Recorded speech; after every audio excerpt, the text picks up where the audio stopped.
Hi friends, இன்றைக்கி வீடியோவில் நண்டு குழம்பு எப்படி செய்கிறதுங்கிறத பார்க்க போகிறோம். வாங்க எப்படி செய்யலான்றதை பார்க்கலாம்.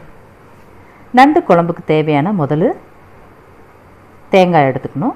ஒரு அரை முடி தேங்காய் எடுத்துக்கிட்டேன். நான் சின்ன சின்னதாக நறுக்கி அதில் ஒரு 1.5 ஸ்பூன் அளவுக்கு சோம்பு போட்டுக்கிட்டேன். அதை நல்லா குறவரன்னு துருவிக்கணும்.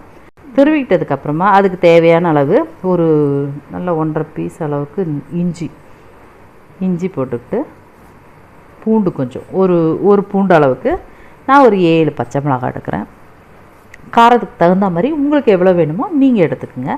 நான் ஒரு 4 வெங்காயம், 3 தக்காளி நறுக்கி போட்டு இதையும் அது கூட சேர்த்து, கருவேப்பிலையும் அது கூட கொஞ்சம் போட்டுக்கிட்டு நல்லா விழுவிழுன்னு அரைச்சிக்கணும். நல்லா எவ்வளோ தூரம் நம்ம மைய அரைக்க முடியுமோ அதை மாதிரி நல்லா விழுவிழுன்னு அரைச்சிக்கணும். அதுக்கப்புறம் ஒரு பாத்திரத்தில் எண்ணெய் ஊற்றி, ரீஃபண்ட் ஆயில் தான் ஊற்றிருக்கேன். அதுக்கு தேவையான அளவு கடுகு போட்டுட்டு சோம்பு கொஞ்சம் போடணும். சோம்பு போட்டுட்டு கொஞ்சமாக கருவேப்பிலை கொஞ்சம் அதுக்கு தேவையான அளவுக்கு தூவிட்டு, நம்ம அரைச்சி வச்சுருக்கோம் இல்லையா தேங்காய், தக்காளி, வெங்காயம் எல்லாம் போட்டு அந்த விழுதை போட்டுட்டு தேவையான அளவுக்கு தண்ணி போட்டு நல்லா மிக்ஸ் பண்ணிக்கணும். அதுக்கு தேவையான அளவு, நண்டுக்கு தேவையான அளவுக்கு அந்த தண்ணியும் குவான்டிட்டி இருக்கணும். அதுக்கேற்ற மாதிரி நீங்கள் பார்த்து ஊற்றிக்கிங்க. ஊற்றிக்கிட்டு மிளகாத்தூள், நான் இது கூடயே கொஞ்சம் மிளகாத்தூளும் கொஞ்சம் மஞ்சள் பொடியும் சேர்க்குறேன். ஏன்னா என்ன தான் பச்சை மிளகா போட்டு அரைச்சாலும் அந்த மிளகாப்பொடி இருந்தால் தான் அதோட டேஸ்ட்டு நல்லாயிருக்கும்.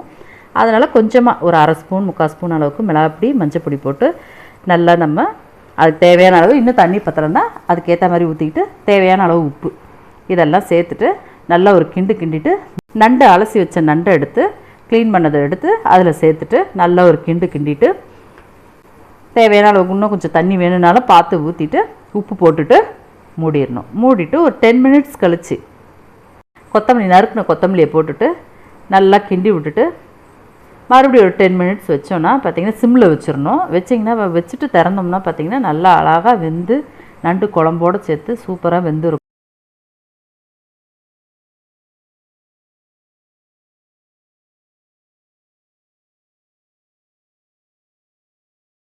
இந்த வீடியோ உங்களுக்கு பிடிச்சிருந்தா லைக் பண்ணுங்க, ஷேர் பண்ணுங்க, சப்ஸ்கிரைப் பண்ணுங்க. Bye friends.